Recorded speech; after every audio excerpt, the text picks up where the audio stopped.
Siniguro ng Department of Transportation na sapat ang mga pampublikong sasakyan sa kabila ng nalalapit na pag-arangkada ng rehabilitasyon ng EDSA. Ayon sa ahensya, may mga hakbang na silang inihanda upang mabawasan ang abala sa mga biyahero. Si Dane Gulimlim, una sa balita.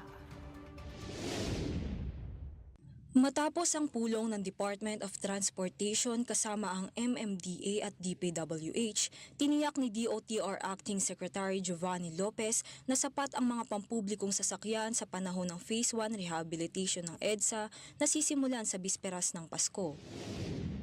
Ang gagawin naman po ng ating kagawaran ng transportasyon, titiyakin po namin na may sapat na supply ang ating EDSA busway. Mananatili ang mga dedicated lanes para sa EDSA bus carousel at posible pa raw madagdagan ang bilang ng mga bus upang masiguro ang maayos na daloy ng mga pasahero. Sa kasalukuyan, may 260 bus units na aktibong bumibiyahe sa EDSA bus carousel habang may 60 bus units naman ang nakastandby sakaling tumaas ang demand. Sisimula ng rehabilitation sa pinakaloob na lane ng EDSA at unti-unting uusad palabas upang makapag-adjust ang mga dedicated bus lanes nang hindi lubos na naaapektuhan ng serbisyo. Para mapanatag din ang loob ng ating mga commuters, mas lalo yung tumatangkilik sa ating busway.